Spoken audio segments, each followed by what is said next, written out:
great crowd had gathered outside of Kilmainham, their heads all uncovered, they knelt to the ground. For inside that grim prison, Stop!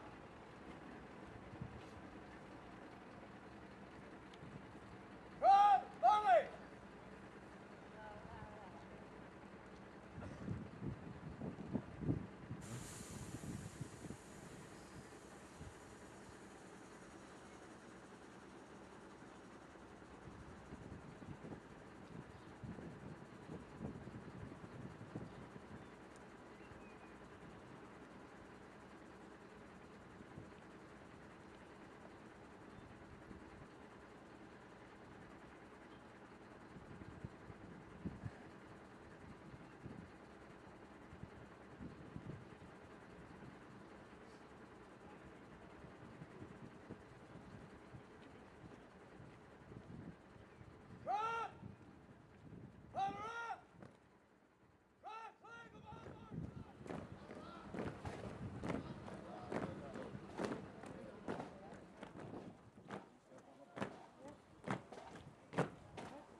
Volunteer, Francis Hughes, 12th of May, 1981. Volunteer, Rim McCreesh, 21st of May, 1981. Volunteer, Patsy O'Hara, 21st of May, 1981. Volunteer, Joe McDonald, 8th of July, 1981. Volunteer, Martin Hershin, 13th of July, 1981. Volunteer, Kevin Lynch, 1st of August, 1981. Volunteer, Kieran Doherty, 2nd of August, 1981. Volunteer, Thomas McElwee, 8th of August, 1981. Volunteer, Mickey Devine, 20th of August, 1981. We also remember all those Republicans who gave their life for the struggle.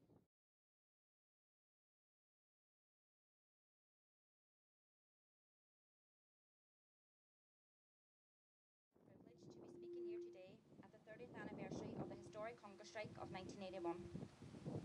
This was a turbulent time for our people, and it is entirely appropriate that we gather here at the graves of Patsy and Mickey to pay tribute to their memory and the memories of their comrades. Not only do we gather to remember them as friends, brothers, fathers and sons, we also remember them as comrades and as political activists, as soldiers and as revolutionary fighters. These men were the bravest of the brave and the strongest of the strong. In the hellhole of Long Kesh, these men had no weapons and nothing to defend themselves with when the screws came to drag them naked from their shells to beat them and strip search them.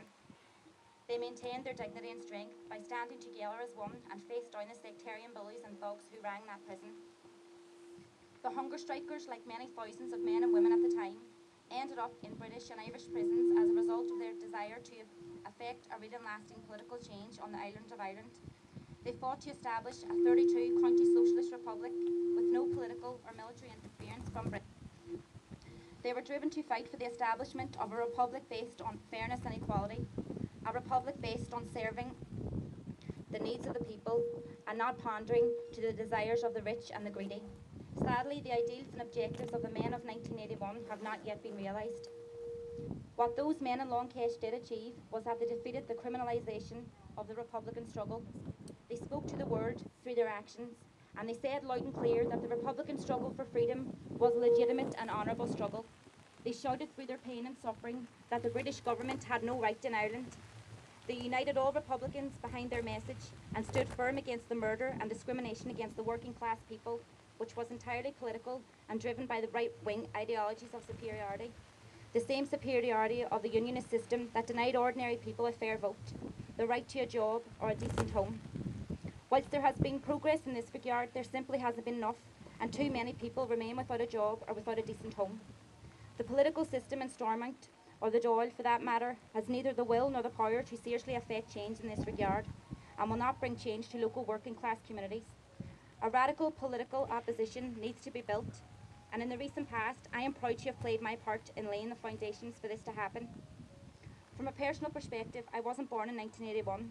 I did not have first-hand experience of the historic events of that year, but I have spoken to and listened to many people who were central to the hunger strike from a Republican socialist movement perspective, and I am in awe of what these men were forced to do to fight for their dignity.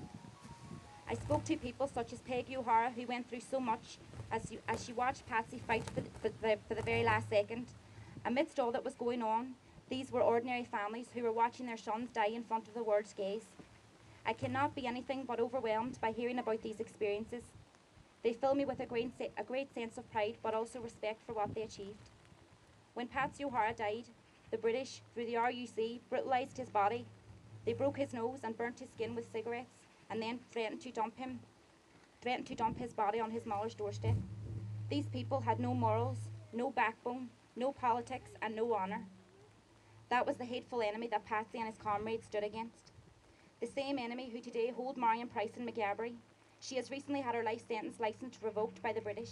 From this platform, we would like to express our solidarity to Marion and the other Republican prisoners who have also been taken off the streets in a similar manner in recent times. Not only that, but there was an agreement made in regards to Republican prisoners in McGabry in August last year, in which the Republican Socialist movement were centrally involved. This agreement was the basis for giving the current Republican prisoners some dignity as they spend their time in British prisons in Ireland. The failure by the British to fully implement all aspects of this agreement is a travesty and has again forced Republican prisoners to go back on protest. It is clear to us that in the present climate, the only road to political road,